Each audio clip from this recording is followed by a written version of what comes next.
చక్కెర కెళ్ళి చిన్నోడే చుక్కలు చూపే చంద్రుడే సురుమంటూ వచ్చాడే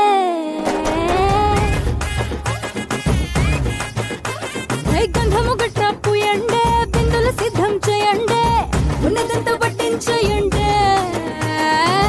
కట్ట కట్టి అందాలన్నీ నా మీదకి వస్తుంటే పట్టి పట్టి నన్నే చూసి కవిస్తూ ఉంటే ఎట్ట తప్పుకుంటా చెప్పండే